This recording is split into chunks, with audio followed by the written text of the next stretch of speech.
Hello అండి, నమస్తే. నేను మీ Sandhya. Welcome back to my channel queen food world. ఈరోజు పిల్లలు పెద్దలు అందరూ ఎంతో ఇష్టంగా తినేటువంటి బ్రెడ్ హల్వా రెసిపీ చేయబోతున్నాను. సో ఆ బ్రెడ్ హల్వా రెసిపీ ఎలా తయారు చేయాలో ఇప్పుడు చూద్దాం.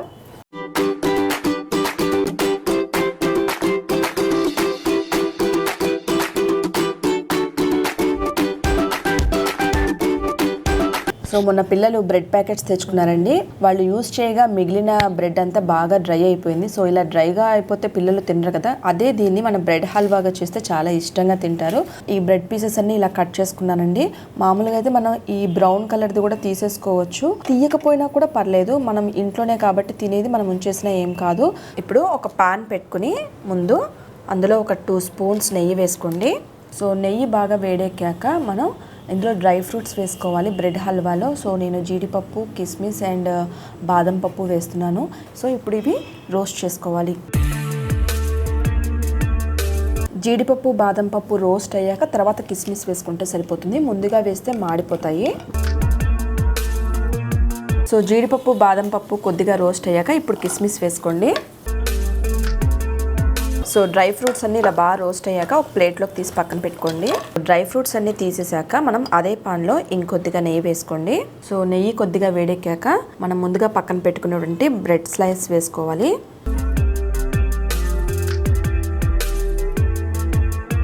సో ఇలా బ్రెడ్ పీసెస్ అన్ని వేసుకున్నాక కాసేపు కొంచెం దోరగా వేగనివ్వాలి. సో మనం మీడియం ఫ్లేమ్లోనే ఉంచి బ్రెడ్ పీసెస్ రెండు వైపులా రోస్ట్ అయ్యేలా ఒకసారి మొత్తం కలుపుతూ ఉండాలి. చూడండి, ఇలా కొద్దిగా బాగా దోరగా వేగాక ఇంకా స్టవ్ ఆఫ్ చేసి వీటిని పక్కన పెట్టుకుందాం. ఇప్పుడు ఇంకొక పాన్ పెట్టుకుని ఆ పాన్లో మనం బ్రెడ్ హల్వాకి షుగర్ సిరప్ తయారు చేసుకోవాలి. సో నేను ఇప్పుడు పాన్లో 1 గ్లాస్ వాటర్ పోస్తున్నాను. సేమ్ అదే మెజర్మెంట్తో నేను షుగర్ వేస్తున్నాను.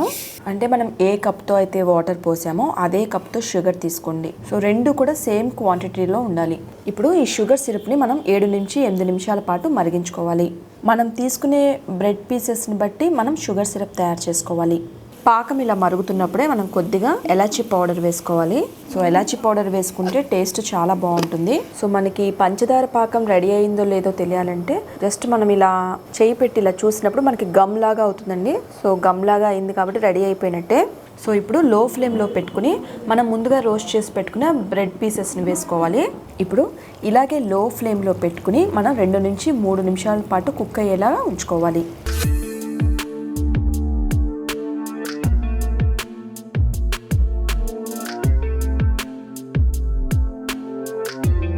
ఒకసారి బ్రెడ్ స్లైస్ అన్ని కొద్దిగా అటు ఇటు కదుపుతూ ఉండండి, మరీ ఎక్కువగా కదపద్దు. అంటే మనం ఇలా కదపడం వల్ల ఏంటంటే ఏదైనా బ్రెడ్ పీస్ ఆ జ్యూస్ని పీల్చుకోకపోతే ఇలా కదపడం వల్ల ఏంటంటే ఆ పీసెస్ అటు ఇటు మారుతాయి కాబట్టి జ్యూస్ అన్ని పీసెస్కి వస్తాయి. ఇప్పుడు ఇలా 1 నిమిషం అయ్యాక నేను కొద్దిగా కోవా వేస్తున్నానండి. ఇది కోవా అనేది ఆప్షన్, కావాలంటే వేసుకోవచ్చు లేదంటే లేదు. అంటే నిన్న పాలు విరిగిపోతే నేను కోవా చేశాను, సో ఆ కోవా వేస్తున్నాను. అలాగే మనం ముందుగానే రోస్ట్ చేసి పెట్టుకున్న డ్రై ఫ్రూట్స్ వేస్తున్నాను. సో ఇప్పుడు ఒకసారి అటు ఇటు కదపండి. మనం ఎలాచీ పౌడర్ కావాలంటే పంచదార పాకంలో అయినా వేసుకోవచ్చు, లేదు అంటే ఇలా ప్రిపేర్ అవుతున్నప్పుడు ఒక 2-3 నిమిషాల ముందు వేసుకున్నా సరిపోతుంది.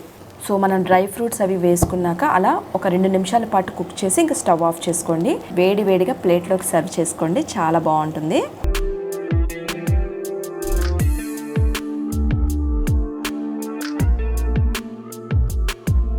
సో ఇది వేడిగా తిన్నా బాగుంటుంది. అట్ ది సేమ్ టైం దీన్ని మనం ఫ్రిడ్జ్లో పెట్టుకుని ఒక ½ an hour తర్వాత తిన్నా కూడా చాలా టేస్టీగా ఉంటుంది.